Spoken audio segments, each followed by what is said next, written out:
Music. Welcome to Silicon Valley Impact, where business insight meets startup innovation. And let it rip. Please give a warm welcome to your host, Brian Ford. Yes, this is really happening. Welcome everybody to the show. Hey, can I do that for every single guest that walks in today? Yeah, like absolutely. every single time. Yeah, you just can't. Yeah, your adrenaline People are is like, no, please don't do that every time. all right. So this is happening. Welcome to the show, everybody. I'm your host, Brian Sparks. The purpose of the show is to have honest conversations about what it takes to build great businesses and communities, so that you can make an impact in your own. All right, so today is a special day. We're here in San Francisco at AI event, Age of AI. We are doing Opal Spotlight, and in the house we will have a ton of great speakers. But right now with us, David. Good to have you, buddy. Thanks, Brian. Thanks, Brian, too. Oh, yeah. Thank you. Especially because, pumping me up. I'm such a low man on the totem pole. You really should have a lot of other people in here before. But no, thanks. Listen, this is our inaugural event, Opal's inaugural dive into AI. What better place to do it than San Francisco, the heart of Silicon Valley? Opal's been expanding our event venues the past year, and we couldn't ignore the fact that AI is just not, something that's really talked about right now. And we are going to talk about it with a bunch of different guests that you've brought in. But for those who don't know Opal, because I've been bragging about you guys for the last couple of years since you and I became literally best friends, give our audience a little intro into who you are, and then let's get a high level understanding of what Opal is, because once this gets out, I think more people are going to want to participate. If you're in California, in the Napa event, the Dana Point event, and you're doing things all over the world. So give that little intro about you, and then Opal, and then we'll kind of geek out about what to look forward to throughout the show with all these great speakers that you brought in. Yeah. Thanks for asking that question, Brian.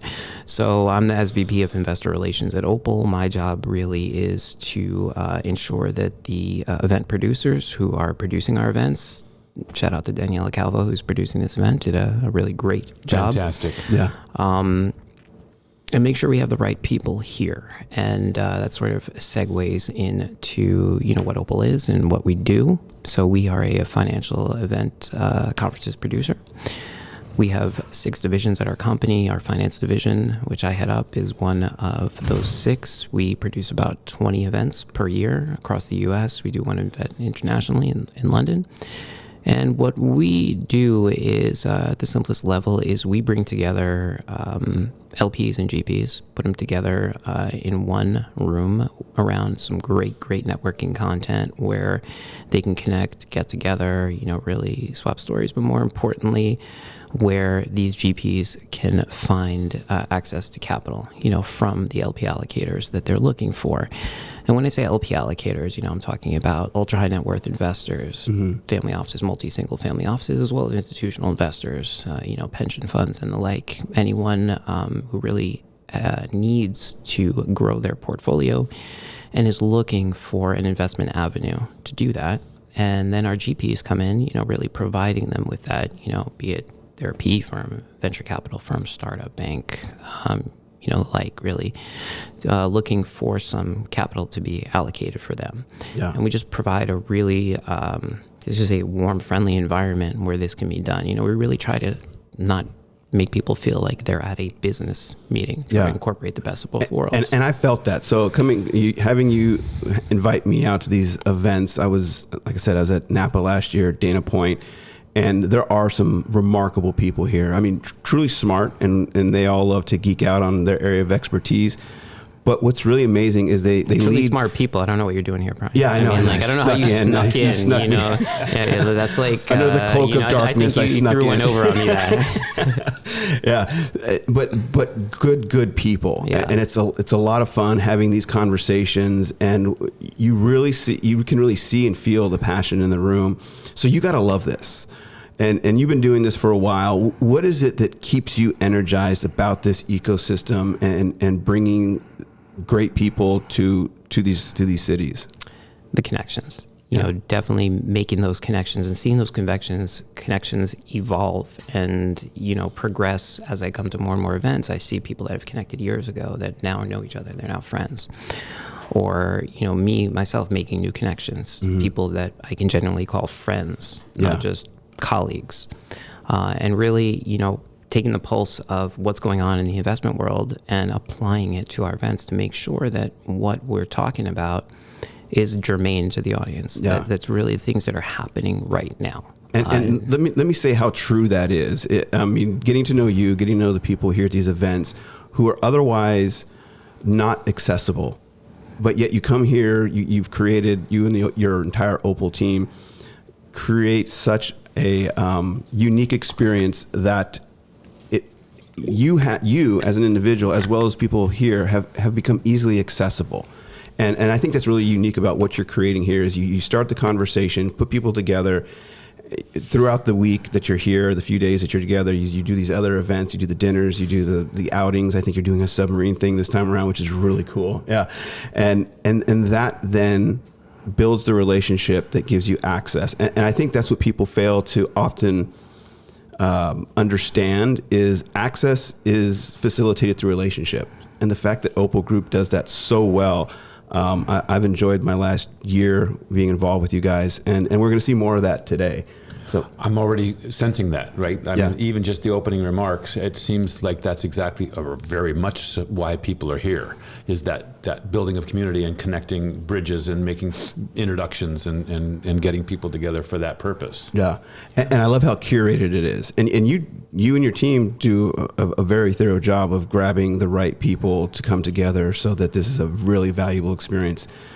But nonetheless, we're going to meet a ton of people. I'm excited. We were here last night, and there's just so many, and I say this all the time, smart, educated, interesting, motivated, ambitious people here today. Yeah. So we're going to have some great conversations, I can tell. And it's interesting, Brian, when you say, getting access to people you normally wouldn't have access to. Yeah. And that's, our business model is really, for any GP that's looking to raise capital, it's like, hey, buy a ticket to come to our event. You're going to be able to meet anywhere from 100 to 400 investors going to be in one room as opposed to like trying to meet them on your own. But, I'm going to name drop here. We have, like, for example, we have Fiona Ma, the California State Treasurer. She's been coming to our event. She's coming today. It's like, and she's a really approachable person. She doesn't just come here, talk, and leave. Like anybody that I bring up, I introduce her to, she'll talk to them. She'll great conversation with them. It's like, hey, I just met the California State Treasurer today. We had General David Petraeus in Napa. He's going to be in our Southampton event. He came to the event. He didn't just show up and leave. He came in. He took selfies with people. He was talking with people. And it's like, hey, after a while, you don't realize it. It's like, dude, I was just hanging out with General Petraeus. It's like, how often can that happen? And it's on a level that you don't feel beneath anybody. And I think that's what people really appreciate about our events, because everybody feels on the same level regardless of where they are in their journey in the finance world. Well, here, let me double click on that too, because this is, again, my first year here, and these aren't one-off people. They're not showing up once because you asked them to. They've been here a few times, and that's what's unique, because these names that you're sharing, I saw them at Dana Point. I talked to them in Napa. I've heard of them being in other locations. And again, you're not only coming to a great event, building great relationships, having access to people you normally wouldn't, but you're building long-term relationships within a social club almost, like. And so that's what's unique about this. We got a long list of people that we're going to be talking to today, but I want to thank you, David, for opening up the show. I mean, you're a rock star. Thank you. How can people connect with you and get involved with Opal, and when is the next event?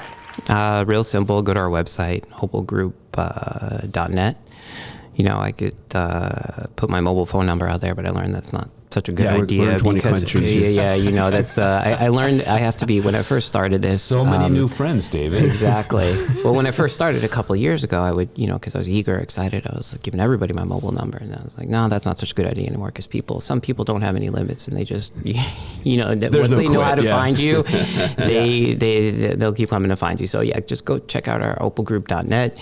If you're really interested, you can certainly speak to Brian. He can connect us on email if you want to have some further information. Our next event is actually going to be our flagship event in Newport, Rhode Island. It's being held from July 21st to the 23rd. So if you're on the East Coast, you want to come and check it out. If you want to in California, you want to take a vacation and come out to the East Coast, you're more than welcome. And then we'll be back here at the end of the year twice, October 21st, 23rd in Napa, and then December the 7th through the 9th down in Dana Point, California. Yeah. And I think if this is successful, which I'm 100% sure it will be, we'll bring the Bryans back up and just do it again. Opal Spotlight. We're here today with David and the Opal Group. A lot of great speakers to come today. David, thank you. Brian. Thanks, Brian. Absolutely. Thank you. I'm not sure now what you want, Brian. Do you want this or do you want this? Yeah. We're just going to roll with it. We'll bring in our next speaker, David. Thank you. We just have so much to do today. I'm not sure where to go right now. We'll be back. That was really, really awesome. That's a lot of it. Tech moves fast, and Witham's forward-thinking advisory and accounting expertise helps technology companies, including founders and executives, stay ahead, build toward their goals, and innovate for the future.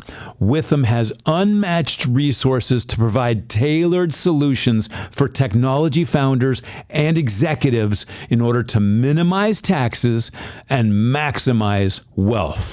To learn more about how a partnership with Witham can help you and your business, please check out witham.com. That's WITHUM.com.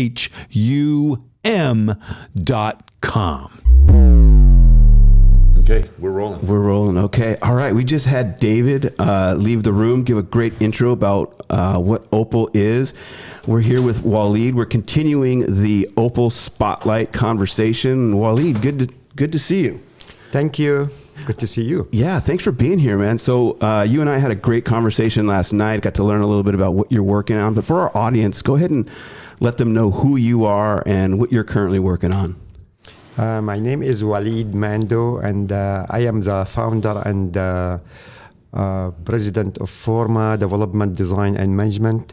We are a real estate development company specialized in multifamily and hospitality and research and development project. Yeah, and you've been crushing it, right, for the last few decades. I think we started this almost 30 years ago with partnership with Avalon Bay community. We did 3-4 high-rise in the Bay Area, and since then we decided to change 20 years ago when we formed FORMA Development to do little bit higher end niche in the same multifamily sector. And it was very successful and still successful. San Francisco has a lot of high-tech with high income, personnel with high income. Yeah. It's no secret, boyfriend, girlfriend making $500,000 income, and they want to be in a good location.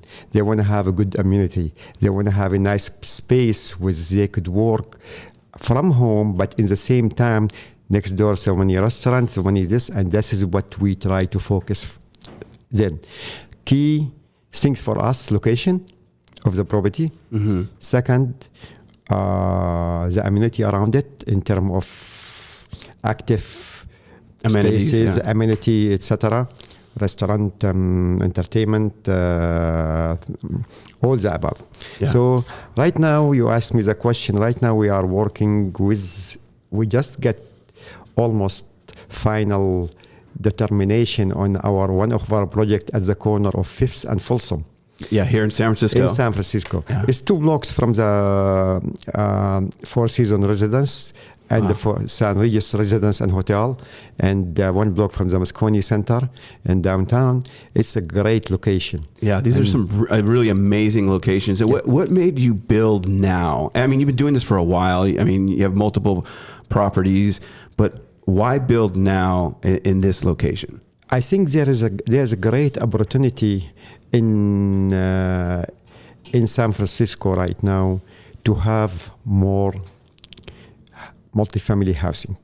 There's demand for it. The rent, just we have project we built across the street from that project 10 years ago. The rent base, what we follow the data and we always do the research about what's happening. It went up 15% what used to be before COVID. Yeah. So it's coming back, because a lot of people think that the Bay Area and real estate is maybe not the greatest play, but your data is showing it's alive and active. Unfortunately, always bad press. Yeah. It get more attention than what's really happening. Yeah. There's a lot of people left the Bay Area, no doubt, but there's a lot of people who has capacity came back, and they were. If you put the difference, that's really what's happening in the Bay Area. I don't think the Bay Area never, especially San Francisco in particular as a city, had that problem. And I've been here for 32 years. I moved from France to go to Berkeley. And how many years? 32. Yeah, 30, I was young. Okay, don't quote me on this. I went to Berkeley. You moved when you were 5. Yeah, you look like a young man. I went to Stanford, and then since through these two organizations, I have a lot of friendship, relationship, and it's great. That's what good about it. I think in California, I also work in real estate, and I just feel like we've got the weather, we've got the economy, right? It's always, almost always the economy is just supercharged, and we've got everything around us, right? I mean, one of the things people love to say is you can surf and ski in the same day. And so you've got so many natural resources around you. It's so gorgeous. And San Francisco is a beautiful city. The reports that it's like emptying out, I just don't think are legitimate. Yeah. I got one more question, Brian, before you start. Go for it. You went to Berkeley, you went to Stanford. Who are you rooting for then in the event that the two of them are playing? Like, where's your allegiance lie on that? I always put too hot, and I made everybody feel like it's a good way to have them as a friend, not as enemy.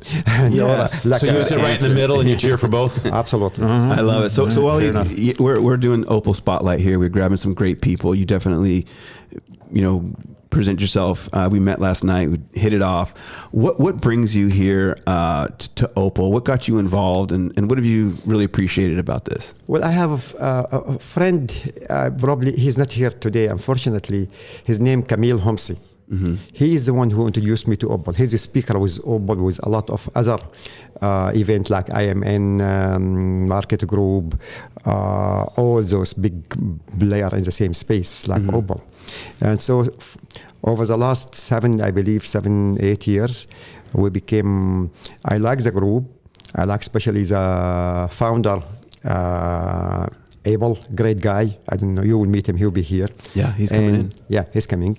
And what's good about the group come to Opal, majority they are not salespeople. They are here to know other people, exchange information, and get things done. Yeah. And there's a lot of conference you go to, it's like half of the attendees a broker. Or salespeople trying to get something from other. And we don't have really as, I'm not trying to be arrogant, but we work 724, we have like 12, 15 hours a day, and we don't have time to waste in stuff not necessary. For pitches, but, but at the same time, you have to be polite, so you ended up losing your time. But what's good about the group at Opal, they figure a way to kind of minimize that piece or the people who come to this because of that. Yeah. And it leaves a lot of room to build relationships, build trust. But I really think the currency of these valuable relationships is trust. Yeah. Not the selling of features and what you do. And there's nothing wrong with what service providers need to do and what they are doing, but you're looking for those valuable relationships in... That's right. Yeah, that's right. Go ahead, Brian. Oh, I was just going to say, sometimes it's nice to be in a room where you're just in the room with the people that you really want to be talking to, that are most important to you. Yeah. Right? It's not every time you don't want to go to a party where everybody's invited. Sometimes it's nice to just be with the people that are specifically important to you. That's right. I love talking to Walid last night. Like, we were talking about your restaurants and what you were building in the past and how you lit up. And I think that's really, and you're building. I mean, sorry to interrupt you, but when I moved here, I have been told by somebody from my family, there's 3 places you need to go to in San Francisco. One of them restaurant called Fleur de Lis, the French restaurant, one of the best at that time. I didn't know anybody there. I went there. I'm still stiff coming from in France with suit and tie. You know what I mean? And You weren't wearing the hoodie yet? No. I went there. I mean, I fit because it's French at that time. You know, a long time ago. Yeah. And then start coming again back, and and then I became friend with the chef. Yeah. And his wife. His wife was a manager. Uh-huh. And they became like my family. Mm-hmm. And since then, because of this relationship, I've been introduced to like other chefs. What's good about chef, they are compete with each other, but they love each other. It's a Thai community, yeah. That's a Thai community. So probably I know right now around 40 plus chefs around the world. They are all of them from Alsace and from other places in France. And but this is like a dream come true because everywhere you go, you eat amazing food. So then I've noticed that what happening, also the other restaurant I get involved with is Aqua. Mm-hmm. Used to be in San Francisco, Aqua restaurant in California Street. The owner, gentleman, his name Charles Candy. He's used to be SEAL in the army, and then he's not in the restaurant business. He's like me. He just start involved because he has energy. Yeah. Company. He come in his airplane every time to San Francisco for 2-3 days, and then he opened Aqua restaurant because he wanna have seafood restaurant in San Francisco like the one in New York, Le Bernadette. Yeah. And this is how it ended. So we talking and we became friends. And then ended up he buying unit next to in my building. We became a neighbor. So every 2 days we go there. I would not be at their drink. I help them in a new restaurant they built. This called Redwood Park in Transamerica building. Mm-hmm. It was very successful, but unfortunately 9/11 came in and the building closed the lobby from the restaurant, and they don't give them any more parking, so they have to stop. Because of that, I got I noticed that the restaurant industry and the chef and those owners got really advantaged by contractors and other industry.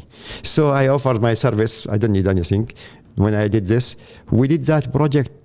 Supposed if somebody doing it, supposed to cost $6-7 million because major Michelin star restaurant. It was 50% less. So same thing with Fleur de Lis. You have a fire 14 years ago. And the chef was having an issue with the contractor, others. So I said, jump in.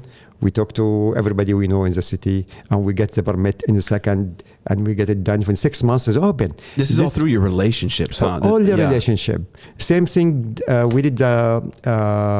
Because of that, this gentleman, I'm sure he's an AI now. He's Japanese engineer in high tech, and he has a small business, startup business at that time.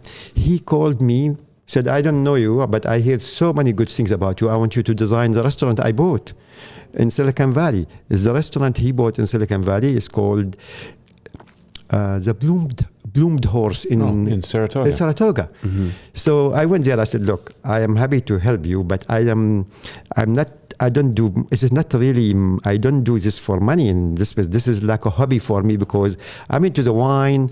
I am into the, and he said, could you introduce me to be the chef for this restaurant? And this is the one from the previous location. Yeah. So I did, at that time, there's a gentleman, he was leaving Aqua because he wanted to be in Silicon Valley. Mm-hmm. Excellent chef. He's the one who got the Michelin star for Aqua. Mm-hmm. So I introduced him. I brought the guy to San Francisco, introduced him, and he became the chef. Now he's the chef there for the last 14 years. He's like my brother also. So Brian, this is like the common trait, I think, of a lot of successful, great people that Walid's talking about. And what he's talking about here is the power of connecting good people. Yes. Yeah. And so you you were being a friend to others. They became a friend to you. You would connect other good people. And I think a lot of those who are successful all over the world have this quality that's not often talked about. And here you are with 35 plus years in Silicon Valley, just doing amazing things. And what you were saying earlier about finding that similar quality here at Opal, I think is really what we're going for this spotlight on Opal.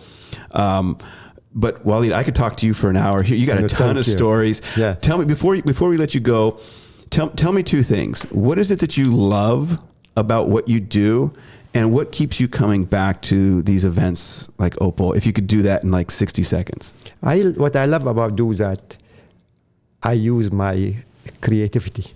Yeah.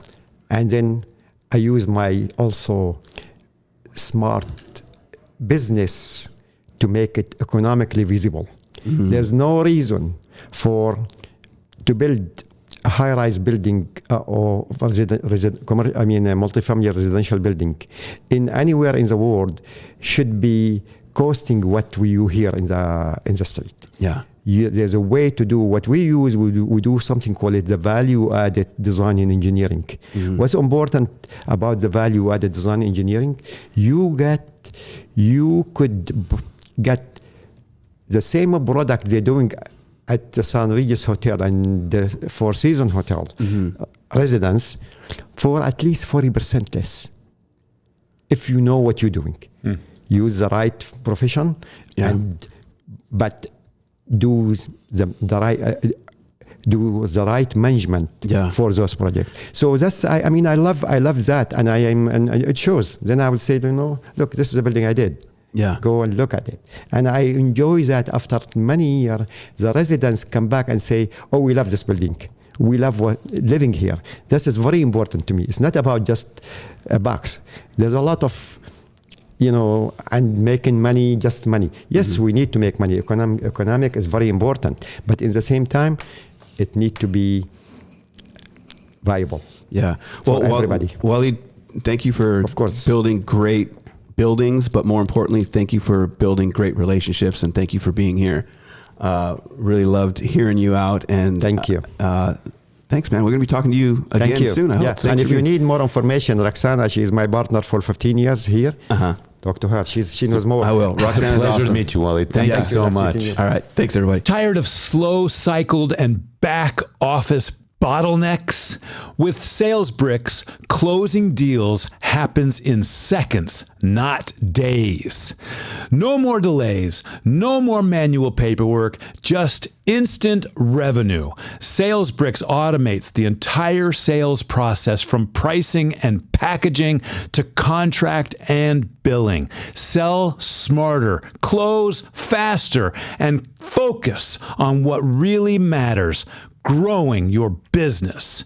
Visit salesbricks.com today. SalesBricks.com. Visit today.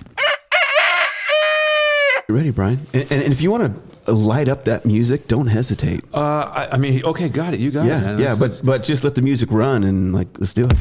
Let the music play. I think we should let Alan do the intro here for a sec. Are you going to do the Silicon Valley intro? Welcome to Silicon Valley Impact. I think we need more volume and less sound. You ready? No, I'm feeling that. I'm totally feeling that. Tell me when you're ready. All right. You hit it. Okay. Welcome to Silicon Valley Impact, where insights meet startups. Innovation. And now, Let's go. Your hosts, Alan, Brian, and Brian. Alan and B squared. AB. Live from San Francisco, California. All right, Brian. I don't even think we've ever had Alan's an intro been in the like chair that. he's been in the chair for maybe 30 seconds, and I'm fascinated and desperate to know who Alan is. Yeah, we are continuing our conversation here in San Francisco, Opal Spotlight. This still is Silicon Valley Impact. Alan, thanks for sitting down with us, buddy. It's my absolute pleasure. Since the second we met yesterday, I knew we were going to be friends. We're now best friends. It's official. Yeah, It's official. We can't get rid of each other. So for those who didn't have that moment where we became best friends, let our audience have that moment with you. Give a little intro who you are. Sure. So my name is Alan Smithson. I'm a father, founder, futurist, author, and a DJ. I love that part, the DJ part. Yeah. Oh, you really are a DJ? No kidding. Oh, yeah. Wow. Oh, great. Yeah, I started DJing. I started making mixtapes for my friends when I was 15, and then I turned it into a career, and I DJed full time for about 25 years. Yeah. Played all over the world, and did that. And then I retired about 8 years ago on my 40th birthday. I'm about to turn 49. So 9 years ago, I retired from DJing, and I started focusing on... Can I say badass on the radio? Yeah, he's badass. Yes, you can, Marianne. Yeah. And so tell us a little bit about what you're working on now, because again, aside from the DJ and just lighting up a room, what is it that you've been working on the last few years? Sure. So I'm going to go back a little bit because I wasn't just a DJ. So back, I was DJing and I was running events, had a big production company, and a guy sent me this video, and it was a YouTube video and had like 30,000 views of it. And it was this guy DJing on a big piece of glass, touchscreen. Oh, cool. That was see-through from both sides. I was like, oh, I got to buy one of these. So I called Guitar Center, I called everywhere. It wasn't for sale. So I found the guy who made it, who invented it, and I bought the company. I bought 51% of the company. Oh. Yeah, so we started it. It was called Emulator, and we blew it up. We ended up working with Linkin Park, Infected Mushroom, Morgan Page. We brought it to Coachella. We brought it to EDC. It was sold in clubs all over the world. Yeah, it was super cool. Wow. And so where's that company now? So long story short, we brought on a bad investor, and he took it from us. But karma really comes around. A decade later, almost to the day, he was indicted, and now he's in jail for insider trading. There was an insider. That's a very DJ thing. DJ Danny D. Wow. And so you were telling me last night, I mean, you have lessons learned with this company here, but you've built multiple companies. We've done, we're on our 13th company now. So we've built everything from, we built a youth hostel. I wouldn't call it a youth hostel. It was a ski resort hostel. I wanted a place to stay when I was skiing. Yeah. And there was no hostels. So we just bought a chalet and built it into a 32-bed Where was hostel. this? It was just north of Toronto at a place called Blue Mountain. And Blue Mountain's tiny. It's like a 700 vertical feet hill. It's like the bunny hill of any other mountain. But it's the busiest ski resort in North America because there's just such a close proximity to 10 million people. Yeah. So yeah, it was really amazing. So the depth of Alan is so interesting. But yesterday, you and I got talking as fathers, because you said one of the things is your fathers. And what you're working on now, which I thought is really cool, is on educating youth. Yeah. You helped your young daughter build a company. I mean, one of those companies that succeeded was a sandal concept. And now you're really focusing on how to educate future entrepreneurs. Yeah. So talk a little bit about that, like how that came about, because again, as a father, that warmed my heart, and I think that's where you and I really started geeking out. It's honestly, it was one of those things. We put our daughter in Inventors Camp. Just, here, go to Inventors Camp. And they had this week-long camp, and then at the end of the camp, she said, Mom, you have ugly tan lines in your feet. Would it be better if it was a heart shape? So I said, okay. And she drew out a picture of what it would look like. And then I just kind of started, hey, what do you think about this? And who would you sell this to? And I didn't think at the time that it would become a real business, but it ended up being a business. She was mentored by the president of Aldo Shoes. She was in the Fashion Zone, which is now one of the leading accelerators in the world, when she was 10 years old. And then she ended up selling 3,000 pairs of sandals before high school. So it was kind of this combination of, us going through that heartache of losing our company, mixed with our daughter being wildly successful at the exact same time. Wow. My daughter was in Inc. magazine before me. I mean, wow, crazy. This reminds me of Mercedes, also out of Canada. Yeah, heavy representation out of Canada in the youth. We had a young entrepreneur. She was about 14 years old, working on mental health. Started a company. Amazing. And the fact that you're doing this, I think there's this idea around capturing creativity in our youth and turning that into business, I think is genius. And not only that, you take the wisdom of what you bring and integrate that creativity. Decades of mistake is what you're saying? The wisdom of decades of mistakes? Yes, so take the wisdom, and wisdom comes how from... How else is wisdom derived? Right? I mean, that's really, that's the forge in which wisdom is hammered out. It really is. Entrepreneurship, I really believe, is built on pain. Like you identify the problem, like ugly tan lines. Now, here's the thing. Yeah. What if you could have, because in order to be successful, I don't know any successful entrepreneur who hasn't failed, but what if you could get a few of these good failures in before you were 20? Yeah, imagine the kind of weapon you'd be if you'd Right, because then when you're heading into your adult years, you've got some of that wisdom and those arrows in your quill. You've got the arrows, you've got, and so that's great. Our whole idea with Unlimited Awesome, so the name I thought was pretty cool. It's Unlimited Awesome. We decided about 8 years ago to build a new education system. But at the time, I didn't know anything about the technology that we needed. I said VR is going to be part of it. AI is going to be part of it. We want to have personalized AI learning. But that technology just didn't exist then. Mm-hmm. So we waited and we built stuff. And for the last decade, we've been building Metaverse, which is a 3D game engine on the browser. But we built 3D and VR and AR solutions for the biggest companies in the world in training, marketing, and retail. And it was all to test these theories of can this work? And we actually ended up winning Best Advance in Education delivered through technology with Siemens Healthineers, one of our clients. Oh, nice. So that was our kind of first real validation of, we're doing this, we were able to decrease their training time by 40% without AI. This is pre-AI. And now we're able to double people's speeds of learning. So Unlimited Awesome is our framework for entrepreneurial learning.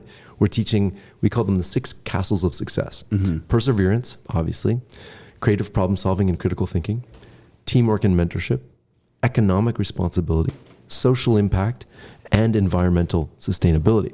So if you take those 6 pillars, you've got things like mindfulness, gratitude, positivity, deep breathing, abundance, ethics, empathy, entrepreneurship, innovation, financial literacy, tax strategy, emotional intelligence. It goes on and on. Yeah, it goes on and on. Resiliency, relationship building, networking. I mean, all of it's there. Podcasting is on there as well. I think just being plain awesome for the sake of being awesome is on there. Right? Yeah. It is. And then we've designed it so that we have a virtual campus. Because we built our own game engine, we now have the ability to have a virtual campus. So instead of building a physical campus where it's limiting how many people we can get there, our campus is literally unlimited. We can just, once it hits the limit of 100 people, we just make another shard. And so that's unlimited. And so we've done everything distributed as well. So no one government or entity could ever shut it down because it's running on distributed compute. Everything's transparent on the blockchain. And here's the thing, as the students earn all the badges, so there's a gratitude badge. You do your gratitude journal for 30 days in a row, you get the gratitude badge. There's a couple other things. It's quite difficult to get the badges. Mm-hmm. I stole the idea from the Boy Scouts. Yeah. The Boy Scout manual. I was a Cub and Scout and leader. But that's what I was thinking. You'd sew that badge onto your vest. So it's a digital badge instead of a sewn-on one. So now when you're meeting with people, you're not measuring them based on their wealth or based on their, where they live in the world. You're based on the merit that they've earned. Now, here's the thing. Once they earn all 50 badges, they earn an equity token, and it will pay them dividends based on the success of the company for the rest of their life. It's not tradable. They can't buy it, sell it, or trade it. But it's theirs forever. It's called a soul-bound token. And so that gives them dividends for the company. Now, the first part of the company is education. How do we train people in all of these skills? The second part is entrepreneurship, and how do we invest in student startups? Mm-hmm. Because Y Combinator is one of the biggest, most successful asset classes ever. Many people don't know this, but Y Combinator returned 176% average every year for the last 20 years. And there's only, a couple dozen people that own Y Combinator? Mm-hmm. But imagine we could have those same returns and distribute the wealth to all of the members. Mm. I love that. And we could, again, take up a show on that topic. But I love what you're doing. And with all that wisdom, I want to kind of come back to that. It looks like you've captured some of that wisdom you brought in a book. Yeah, I wrote a book with 2 friends of mine. Yeah, tell us a little bit about that. Okay, so this book, I've been running for the last 3 years a AI mastermind group. Every Monday night we meet and we talk for 2 hours about the newest, latest, greatest. So a couple weeks ago we were talking about online or live. It's all on Zoom. Okay. There's people from all over the world. We're up to 100 members now. Right. It's not paid or anything. We just show up, and about 40 people a week show up, and we have these open conversations. So we talk about the technologies. We do demos. We had somebody from Gamma come in. We had somebody from Perplexity come in. So we have experts come in. To put it in perspective, Sol Rashidi, the first chief AI officer of IBM, is one of our members.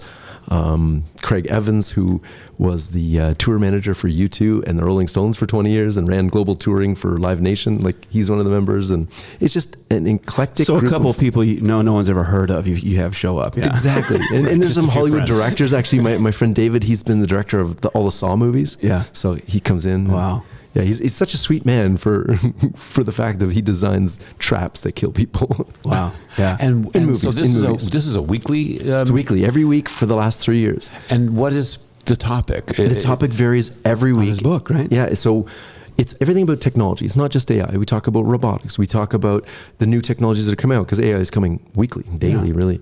But it's in addition to what it is and demos and these things, we talk about the ethical implications of these technologies. What does it look like if we get it right? What does it look like if we get it wrong? And these things. So it's an open discussion. Sometimes it goes off, we bail on all of the discussion topics and we talk about an ethical thing that came up. Maybe news comes out while we're on the call. Some things have come out. It's been crazy. Mm-hmm. So two of the members of that, Dr. Harvey Castro and Doug Huhulan. Doug was head of innovation for... Wait a minute. Is Harvey out of Texas? Yeah, Dallas. We know Harvey. What a small world. I know Harvey. Okay, sorry. Dr. GPT. Dr. GPT. Yes. Okay. Sorry, it just clicked. So Harvey has been part of our group since the beginning, and so has Doug. And Doug was the head of innovation for Motorola for 22 years, and then Nokia for 11 years, so 33 years of innovation. And then Harvey wrote the first book of GPT in medicine, and he's building all these tools for patients to be able to leverage these GPTs in a HIPAA compatible way. Mm-hmm. So we got together and we said, look, we want to write a book about all the technologies that are going to come in the next 5 years. And the book was supposed to be 2040. And my wife said, that's too far out. Yeah. These things are happening now. And so we wrote the book 2030, A Blueprint for Humanity's Exponential Leap. And it's less about predictions and it's more a manifesto of, if we get these things right, it's going to be amazing. Yeah. But here's some things to watch out for so we don't get it wrong.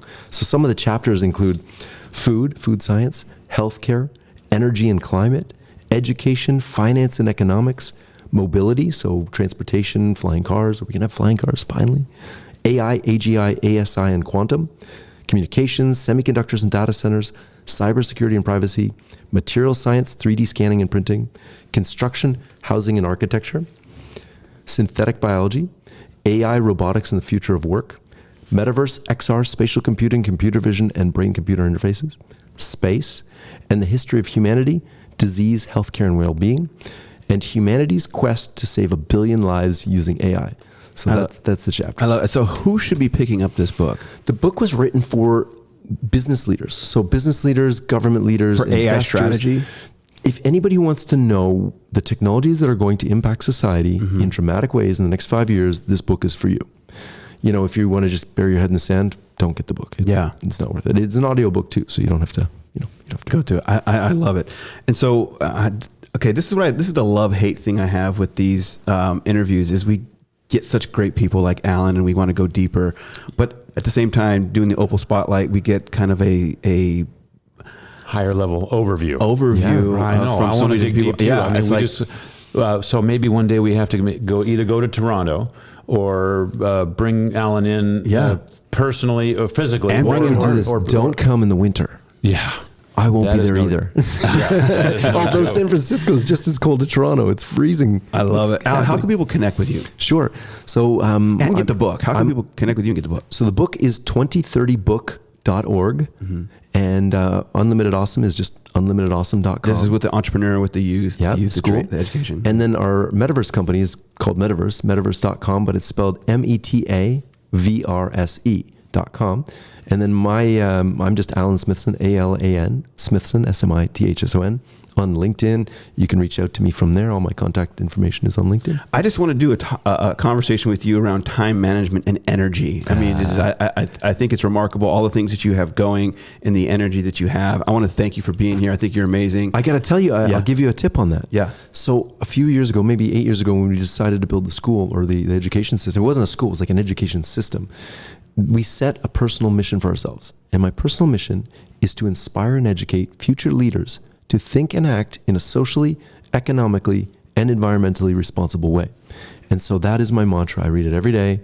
I have it put up in my mirror, in my bathroom, and that's what drives me. This is not about me anymore. I've already made enough money. I don't need to worry about that. But I really want to do this for. I mean, that's why we donated 95% of Unlimited Awesome. We started the company with only 5% equity. The rest is for the students. I love that. My last, I'm gonna. Yeah. Are you finding just massive? I mean, are there many young people who are picking this up and running with it? Are you finding that it's resonating with the next generation? We're launching in September, so I'll let you know. Our goal is to have 10,000 students by the end of the year, so we can test it and iterate. Because when you're building technology, you've always just got to iterate. Yeah, get it out there, try it. I really hope that the next generation of young people are able to grasp this and move it forward. You know, it's interesting. Peter Diamandis, he was just on a podcast yesterday, and he said, they asked him, what is the job of the future? And he says, the only job of the future that I can see that is not going to be disrupted by these is entrepreneur. Yep. I love that. Well, again, Alan, thank you for being here. Love chatting with you. Very quick. Giving you a little outro music. I love it. Let it rip, Brian. Yeah. Beatbox for us, Alan, on the way out. All right. Thanks, Alan.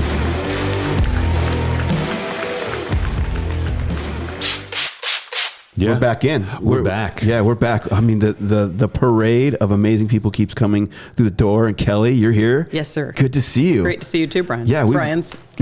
Yeah, I know. It's also great to be seen. Thank you. Brian and Brian. You're meeting Brian Bernasconi for the first time, but you and I met. We were just talking in Napa.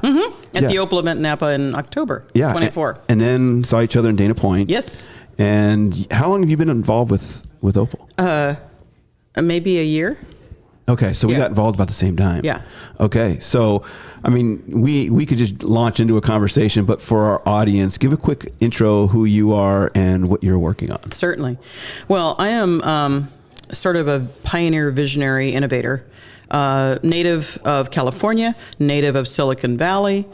Steve Jobs became my mentor when I was 16, and I proceeded to bridge Hollywood and Silicon Valley early days. Nice. Bringing storytelling together with innovation and tech. Yeah. So you got something on tip of your tongue? Oh, no, I'm curious to know. I mean, that's a big statement that you bridged Silicon Valley and Hollywood. I want to know more details about that. Yeah. Well, I was a would-be record producer that was the wrong gender, again, from an early age. And Steve caught sight of what he resonated with in terms of me being a visionary, took me under his wing. We were neighbors in Cupertino, instilled a tremendous amount of wisdom and DNA into me that has forever changed who I am, as you can imagine. Yeah. And then going to Apple, after leaving being a young record label exec in Hollywood and learning a lot of things that I needed to know, meeting a lot of the people I would need to know, and then being the voice of music and entertainment at Apple, birthing it, driving it, running it, building all the relationships in Hollywood, and then ultimately helping Steve pave the way for what would become iTunes and Apple Music. That's what I was going to say. You must be there at the forefront of iTunes. I am. Oh, yeah. It's my baby. Yeah. It's my baby. I take that very seriously. Yeah, I didn't get to raise it in that. its teen years, but I did birth it and raise it in its young years. Yeah. And I built a tremendous network between Hollywood and Silicon Valley, which I have used my entire career to this point. All manner of artists, media executives, tech innovators, founders. They became the backbone of my network. How exciting. So people call me a super connector because I built that relationship base very young and very deep. Give me a time range. Put me on the horizon of time here. I don't want to really do that because it's going to date me. No, but you don't have to say about you. But like, at what point in time was the rise of iTunes?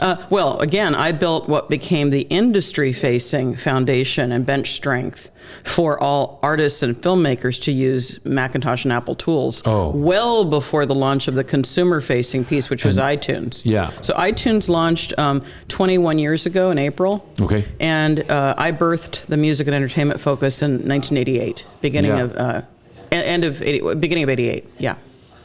So there was a long time. People go, there was music before iTunes? Yes, at Apple, we made sure every creative was using the Macintosh as their partner of choice. It was the only machine that you could possibly and use. it led to what we did with the Think Different campaign and why we did that. Yeah. And all of that. So yeah, it was the creative's machine. Yeah, Anybody indeed. that was a creative was using a Mac. It was for indeed, sure. and that's because, all due humility, that's my baby. That's my doing.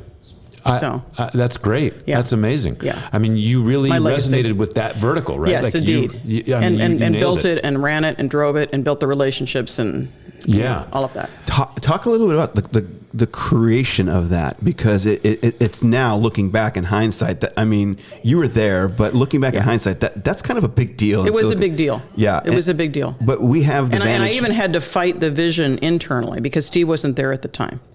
Oh, interesting. So he had been ousted and was running Pixar and starting Next. And, so I was kind of on my own with a few progressive, forward-thinking people around me, including some of my management team who got it and opened the door for the resources. But largely, it was uncharted territory. That must have really shaped you. Oh, definitely. Yeah. Beyond the work with Steve one-on-one, which never did leave the whole time he was out of the company. Yeah. We stayed very tightly connected.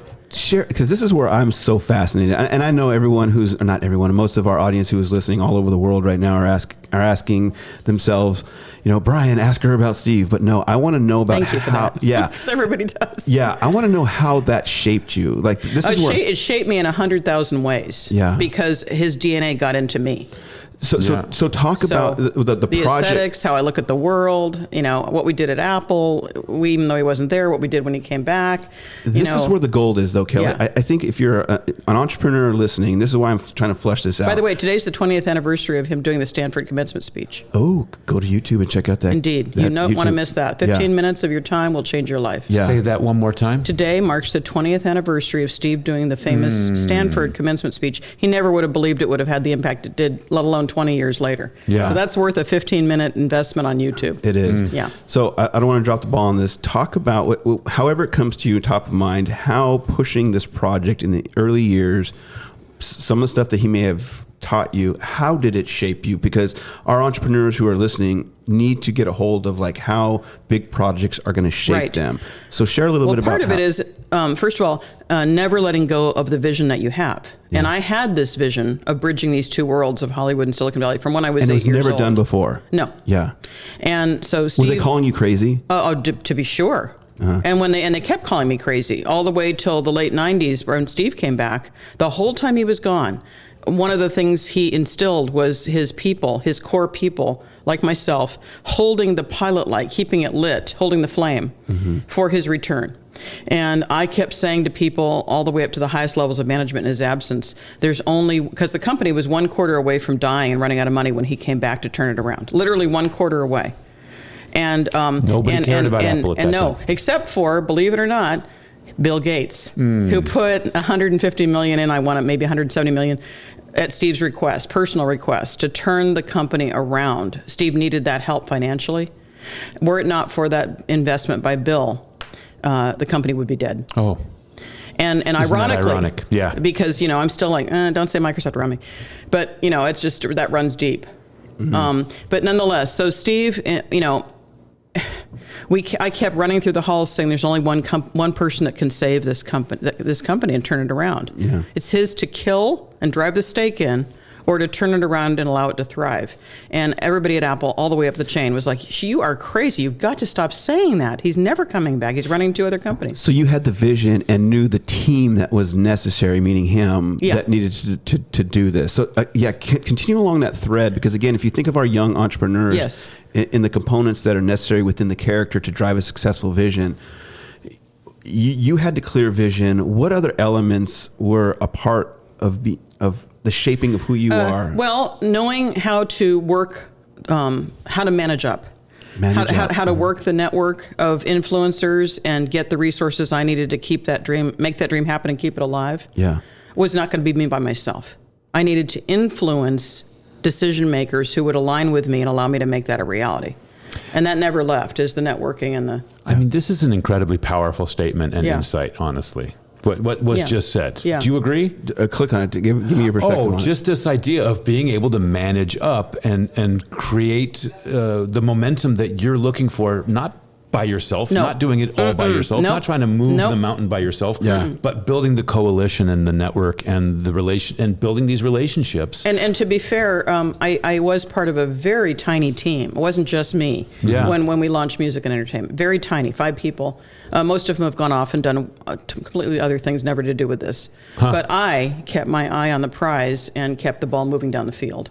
and was privy to managers along the way who supported that vision and helped me clear the way and bring me resources I needed. Yeah. to So make it a focus reality. and resilience was Indeed, focus and resilience, and those are two key characteristics I keep to this day. That I would that when I advise founders and innovators, those are two key pieces. And it's also that know when to hold them, know when to fold them. So yeah, you keep a persistence of vision, but founders aren't necessarily the same people that are going to carry the company to grow at another level of success. You need to know when to step back, bring in the right people around you. You've got to know that too. And then let it go. Yeah, and it was very painful for me to let go of iTunes and Apple Music. Very painful. It is to this day. But I'm still a mile from the mothership. I sit literally between the old campus and the mothership. Yeah. That's where I live. That's my hometown. I grew up there as my roots. Oh, yeah. And Steve will not let me leave, it seems, from that 1 mile away radius. Yeah, yeah. So I'm keeping an eye on everything for him. I know that there's some time concerns here. Yeah. And I don't want to stay just on Apple with regard to my brand, because it is a that's huge what part I of my want to shift background. to. but- Yeah. Is like what's happening now, So- and there's a couple decades in between. Indeed there is. But let's move mostly to what you're doing now. Yeah, so I basically became, at Steve's urging, a consultant and a trusted advisor to creatives, founders, tech innovators, family offices, leaders in business, media, and tech, and beyond those sectors. I'm now sector agnostic. And what I do is I have this vision of what's possible for these individuals that they can't see for themselves. I help them solve expensive problems. I help them prevent expensive problems if I get in early enough. Yeah. And I see opportunities and possibilities that they can't imagine for themselves. Yeah. So they bring me on to help show them what they're missing and help shape them and be sort of a thought partner and a wing woman alongside whoever I'm privileged enough to co-create and serve. And now that you're doing this now, you're taking your wealth of experience and your knowledge and your insight. Again, my listeners think, Brian, you sound like a broken record, but what is it that you love about what you're doing right now? Because I think that's really unique about Silicon Valley and people who work with startups. Well, and I do work with people globally. I must reinforce that. There's a passion. There's a passion. It's about people You can that feel this passion in this woman. Oh, I thank can't. you. Crazy. Yeah. It's like everywhere around us. I'm leaning in. Yeah. No, I know. It's about, you asked how I figured that. So I align with people that share my vision for progress. Innovation will never let me go. So whatever's coming next. And what comes along are often things we tried earlier that the market was off for. So for example, when iPhone took off, well, we did Newton years earlier. It wasn't the right time. Yeah. AI is not new. It's 2.5 years old since Gen I came out, but we were working with AI years earlier. Yeah. VR. I was working on QuickTime VR 30 years ago. So I'm very much aligned with both. This is the curse of the visionary, I like to refer to it, because yes, it's glamorous to say, and oh, aren't you brilliant? You're a visionary. Yes, but we're cursed because we live inside a crystal ball and we can very clearly see where things are going. But we have to wait for momentum and for the world to catch up with that vision. I'm curious on that note. Do you sometimes have people who hire you to consult and then tell you that what your vision is inaccurate, or that they're not going to all the time? This and have for my whole career, it's a through line. And you can see it so clearly. Very much so. You know exactly where to go. Indeed. You know how to get there. You can set the course. What my compass is broken in terms of the timing, the market timing. I can't control the timing of the market when people are going to really latch on. Right. Yeah. So there's that. Okay. Yeah. But I only work with a handful of companies and or individuals per year. I'm very laser focused. I filter for people that are progressive, growth mindset, can appreciate the value I bring to the party. And that's what it is. It's more important about the who I'm working with than the what I'm working on. Yeah. Alan was just in here sharing his book. So I got to ask you, Kelly, when is your book coming out? I have published several books over the years. Yeah. It won't surprise you to know that the last one was called The Magic and Moxie of Apple, An Insider's View. I've published a couple prior to that. I'm working on the one right now that's not seismic. It's 100 pages in different formats. The ebook version will come out in the next couple months. And it's called Lonely at the Top, Hidden Challenges That Successful High Achievers Face. And it's a compendium of various thought leadership articles I've published over the years that are insights that if people take the time to drop themselves into this 100 pages, they'll really be that much smarter and wiser and more prescient. I'm fascinated by that insight. Go ahead, Brian. The insight is the insight here is amazing. And again, here's the curse of doing the summary interviews. Well, I want to sit with Kelly and just chat Well, with her. everybody that if sits you down. don't mind, since our time is limited, I do want to at least plug my website because I just relaunched it. I did absolutely. a brand refresh. It's just my name. Tell us all about it. KellyRichards.com. It's Kelly with an I, Richards with an S. And it's a deep dive rabbit hole into a lot of what we started to touch on and a whole lot more. So it runs deep into what my insights and expertise can offer the world, what I've learned, who I work with, why, what do we do together, what's my value in the mix, and all kinds of content. Well, Kelly, you're here in the Bay Area. We got to have you in Los Gatos in our studio. Oh, I'm in Los Gatos. It's my downtown. I'm there all the time, every week. From Cupertino, that's one. We don't have a downtown in Cupertino, so I run between Los Altos and Los Gatos, each of which is 7 miles away. We got to have you back on the show. But I spend more time in Los Gatos by far. Great. We have a studio there. This is where we do our regular recordings, and we would love to have you in. Happy to do it, guys. Can I ask one more question? Yeah, for sure. I mean, this is the question we talked about earlier. What's the most fascinating part of technology, or specifically AI, that you see happening? Well, so today? I want to answer that, and I want to bring one more little topic up, if I might. It just so happens today, and bring it back to me, Brian, if I lose it. Yeah, you got it. It just so happens that we're talking the day after we lost Brian Wilson, who I had the privilege of working with. The Beach Boys, yeah. I had the privilege of working with most major artists that you could possibly imagine, and that's not an overstatement. One of them was Brian. I brought Brian and Paul together to Paul McCartney, who, by the way, share the same birthday, year and date, which is next week. Brian would have been 83 next week, and Paul will be. I brought them together to sing 2 magical songs together at a massive fundraiser 20-some years ago. And Brian was an absolute genius. You cannot overuse that word, but this man defined it. He was iconic. He really did make his legacy. I'm shocked he made it 50 years more than he did, because he lost his mind through crazy drug prescriptions 50 years ago. But what he contributed in the time that he did in the 60s and early 70s completely reshaped our world forever. An absolute genius, at the likes of Mozart and Beethoven. I mean, just way, way up the top. So that was a huge loss. I'm feeling it today. Sorry. Now, you asked about AI. What was the question about AI? Because I'm speaking on AI today here at this conference. What do you see as being the most interesting component of AI, or what's in today's world? What's happening to me, that fascinates you? AI is nothing more than, the internet was out. Oh, what can we do now? Computers, mobile. It's the next evolution of technology innovation. And so I don't see it as a big. I see it in its place. It's a tool. It's a tool to support our creative vision, our productivity, our efficiency.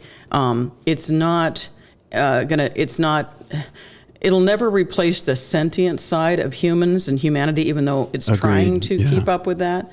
It's a tool. It's a very powerful tool that gets more powerful all the time to do everything we do in our lives, from surgery to fixing cars. I mean, it's everything. Yeah. But it's not a replacement. It doesn't replace humanity. Yeah. And we're going to talk about that on my panel today here at the event. I love it. Well, again, I want to have you back on the show, have you in our studio, do a deeper dive on your new venture with your website and what you're creating there. It's a brand refresh. Yeah, I love it. Well, thanks for joining us today. It's good to see you. And are we going to see you at the next Opal event too? I'm not sure yet if I'm going to go to the ones back east in the summer. Okay. I'm still working on that. Okay. But I'll undoubtedly be at the ones in the fall in California. Okay. Love it. Yeah. Kelly, thanks for joining us. Thank you both. No, in fact, we're not. Thank you. I appreciate you saying that. Okay, now it's a long day. There's a lot to think about. But we're playing to my tune. Let's keep it messy and let's keep it fun. Yeah. We're having we're here at the Opal event in San Francisco. We're doing Opal Spotlight. We're still Silicon Valley Impact. We have 2 great guests with us. We have Leonita. I said that right? Okay. And Ricky.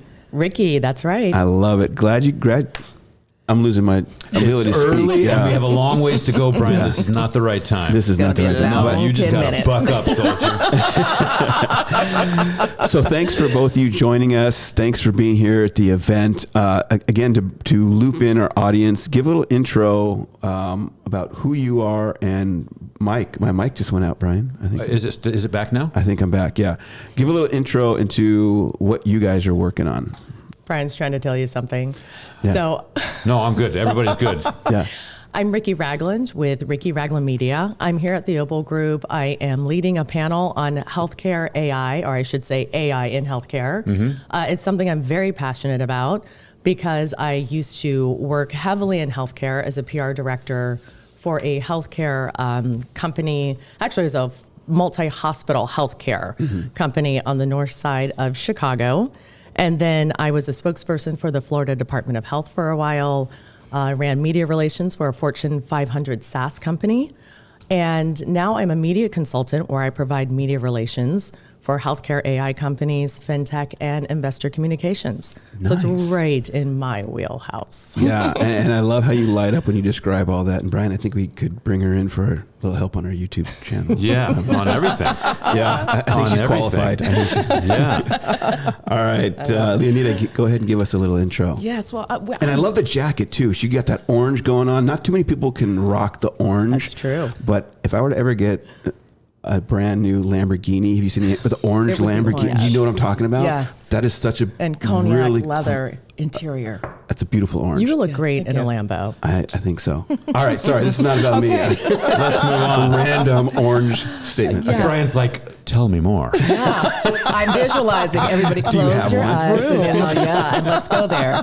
So, good morning, good afternoon, good evening, wherever Wherever you you are in the universe. This is Leonida Raglan Brooks, and I have spent the majority of my life in the banking segment. So, I've been a managing director with Prudential. I've led teams at American Express and U.S. Bank, and have been with J.P. Morgan Chase, been a VP.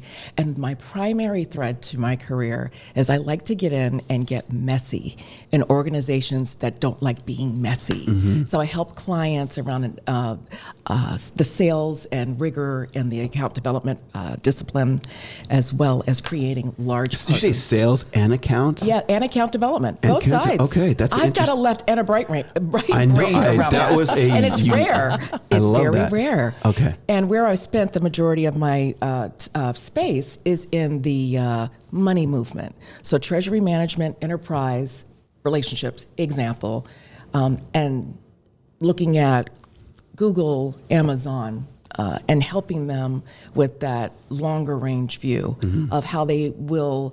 So it's not only the products and solutions that they currently have, but how do Prudential and Amazon work together for a longer view around opportunity?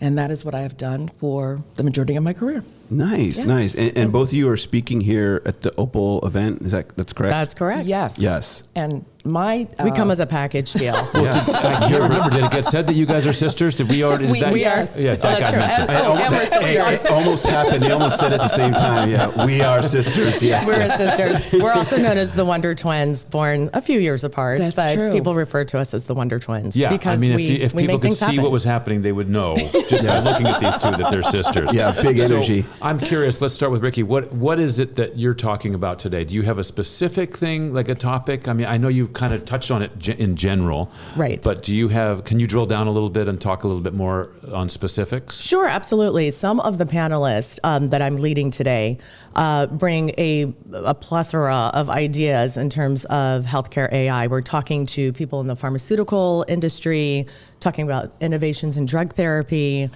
startup companies with healthcare. So it's really kind of runs the gamut of how AI is impacting healthcare and how it's making it easier, number one, for the patient, but also how it's making it more economical for the patient.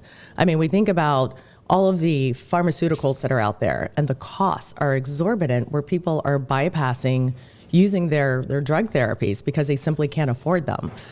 Some of these companies that we'll be talking on my panel today are going to help change that. And it's that change management and that kind of a way of changing things to make it more affordable for patients and making it easier for patients. So if you can imagine you're going into, let's say, a surgery and you're apprehensive about it and you have a little nurse that pops up on your phone, and it's just a little AI nurse. Oh, giving that you says, some details about yes, what's going to happen. It says, hey, Brian, you're here today to have, a colonoscopy. Yeah. You don't have to be afraid of drinking the stuff, drinking the Kool-Aid. No, you don't have to be afraid of that. Let me take you through what that looks like. lowers your anxiety, and then you're well prepared. And then post-op, it'll help you as well. Unless the AI comes on and says, as I can tell, 30% of the people survived this surgery. Right, exactly. Then it changes things. Just the landscape has changed just a little bit, right? Yeah. Right. Yes. What? Or it says, uh-oh. No. Ooh, this doesn't look good. Right. Good luck, buddy. Good luck. who are your customers when it comes to adopting this technology? Because, I mean, you guys both talk a little bit about change management. I mean, the pharmaceutical industry, they're stuck in their ways. Right. Let's just be honest. So facilitating this change and bringing in this technology, who are the early adopters, and what kind of pushback are you getting in adopting this? Well, for me, because I'm on that media relations side, that I don't have a lot of pushback. I mean, I'm in a catbird seat. I don't know if I should even say that out loud, but I really am in a catbird seat, because you have your developers, you have your scientists, you have your engineers who are very well versed in their expertise, but they don't know a lot about marketing and media relations. They don't know how to get the word out. So they come to me and say, I have a really great product, Ricky, but I don't know how to tell my story. Even talking to investors who say, we would like to expand our portfolio, but we need the visibility as an investor to let companies know that, you know, we are reputable and this is what we want to do. I'm able to take an investor's story, or take their background, create a story out of it, and tell it to the right media outlets that they're able to put into their repertoire, and they're able to expand their portfolios with companies that they would like to purchase. And this is not your first rodeo. You've got a long history being in the television space. You're right. Yeah. What has been kind of your experience that brought you into this space? Oh, I would say, because I've always been on dual tracks. So many decades ago, and I won't give the year, but many decades ago, I was actually approached by a friend. Well, okay, it was a family member. All right, it was my dad. And he said, okay, Ricky, you know, he's a retired colonel, very regimented, very create your plan and go through with it. And I, in my career, have always been, you know, news anchor, PR director, news reporter, public relations associate. You've got to pick a side. And I never did. So when I was in Chicago and became the PR director for, at the time, North Shore University Health System, that really helped to build up my knowledge of healthcare PR. Even though I'd already been a spokesperson for the Florida Department of Health, I was working with just a plethora of doctors and researchers, and it really opened up my eyes in terms of doing the media relations for them, that when I left there, I was able to create my own company in 2013. Took a step back, went back into corporate for a little while, expanded my knowledge there with investor communications with this SaaS company. So now I've married the two of investor communications, healthcare, and rebirthed my company several months ago, where it's really put me in a great space for family offices and wealth management. And once again, tell us the name of your company. And it's Ricky Ragland Media, and the website is rickyragland.com. Okay, I love it. And was Dad satisfied finally? He was very satisfied. He felt that you had picked a lane and stuck on it. He did. I will good. tell you this. He did pass away a year ago. And it sounds weird, but the strength that I gained in my dad's passing, he would be so proud of where I am today, because crazy enough, after he passed away, I had a voicemail that I didn't know I had from him. And he called me. He was always trying to help my sister and me out. He's a great resource. And he said, hey, babe, it's your daddy. I just want to know how I can get you out of that rat race. And he knew I was ready to just go back to doing my own company, getting out of that corporate world. And to hear that literally 2 weeks after I left a corporate job was just, I mean, it was like, I was in tears, but I was like, Daddy, I did it, you know? Yeah. So it was nice. So I'm so proud of where I am today. Yeah, it sounds great. And I love this topic of communication and PR, so you and I can have further conversations about this. Oh, totally. We geeked out on this like crazy last night. Yeah. Leonida, tell us a little bit about what you're talking about with your topic, with your panel, high level. Again, we're here at Opal, and you're on one of the panels. Yes. What's the topic of the panel? So the topic that we're leading is AI investing and also the emergence of new technologies. And what we're going to focus on is with the plethora and the landscape exploding. I love that word, a plethora. It's like a cornucopia of just information. Yes. So it's, okay, there's so much information. How does one focus on what he or she wants? Because it could be you're on different platforms for email, different platforms for, let's say you're utilizing a WhatsApp and different platforms comparable to that. You're on different social media platforms, your TikTok, your Facebook, for those who are still on Facebook. I love Facebook, Instagram, etc. So there's more and more and more. And how does one really navigate, create the swim lane? And you can have multiple swim lanes, but it's in terms of your match. How are you utilizing AI to gain greater efficiency, to be smarter about how you live your life, and to look at the investment component of what we're seeing as this democratization of technology. So there have been the haves and have-nots for a long time. And now with this, and I recall when I was working in fintech and using machine learning. So a lot of the foundation of what we see now was around then. And where my sweet spot was in selling to large financial institutions, because I've been a part of many large financial institutions. So at JP Morgan, Chase, American Express, et cetera. And being able to talk the language, speak the language in a creative startup approach, and then connect the dots for the larger organization to help them create a better solution. So it's not only that B2B, but it's B2B2C to create a stronger, more, if you can recall, you may have had a mobile solution that was completely different. Let's say you are a consumer and you've got a bank. And you go to the bank and you get an experience with the teller and have a completely different experience with mobile. Yeah. So that friction and such being eliminated. And we're looking at ways also this afternoon on the panel is to talk about how to, because since there are so many different types of people coming into the space, some for good, some for not so good, bad players. So we're talking about utilizing technology to assist others where there might be a chasm of less fortunate, not connected, and to make a difference in people's lives. Who are your customers? Who's coming to you with these questions, and who could best utilize this insight? I love that question. So the clients can be across the spectrum. It's how are we utilizing the technology to further fuel opportunity? It could be an investor that wants to diversify the portfolio, an investor that wants to be on the front line of what's new and exciting. It could be a company that has said, we've got these great ideas, we have great strategy, we've created a product. How do we move that forward?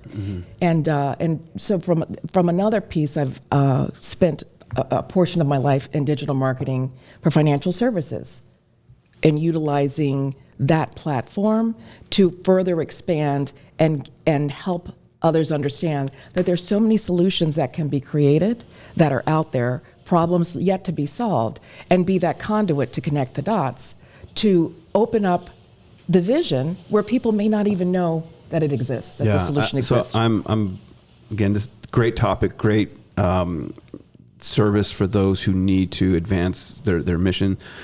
How long have you guys been involved with Opal? Is this your first year? Have you been involved before? What brings you to this ecosystem? So what brought us here is it's been wonderful.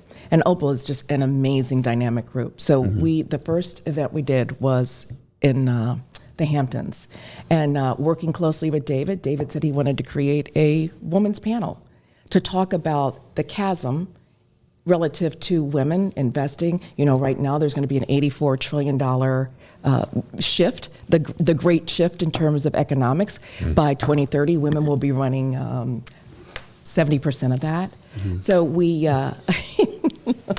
So so we started there and then had another, and we've done other panels together with Opal. And the most recent one we did was in New York, and that was focused on women and having a conversation around money. Women typically don't have a conversation around money, and unless their spouse dies. So that pivot and the being forthright of understanding how we can make a difference has been great with Opal. I do want to say though I just love this topic of shifting the, not responsibility, but just this concept of taking ownership of money into the hands of women. Yes. And I don't think it's always a one-way street. I think I know a lot of men who the women handle all the finances, but predominantly I think that there could be a greater ownership of their own financial futures and fates and things like that. And especially from the investment standpoint. And I want to say too, the really exciting thing for me specifically about being here in San Francisco, and okay, I have to give you guys your kudos, B squared, on being on Silicon Valley Talk, is that when I was a news anchor in Dallas. You heard of us. You can just end it right there. I you heard of us. I knew of you. Lifelong dream of being on the show. Let's just end it right there. There we go. And we're like, we just have to It was do 25 years ago. Kind of dancing I was around. like, I cannot wait to meet the Bryans. That's right. No, but 25 years ago, I was, again, dating myself, but I was hired to be one of just a handful of news anchors in the country focused on tech. And at that time, I was at NBC in Dallas, and I was introducing Silicon Valley-based companies who were moving to Texas. And I was literally launching them in terms of not the launch in the technical sense, but launching them into DFW for visibility, where I was getting on the air and saying, let me tell you about pets.com. Let me tell you about Peapod and how you can buy your groceries online instead of in the grocery store. And people are like, we would never trust doing that. Oh, of course And not. so- I would never buy anything online.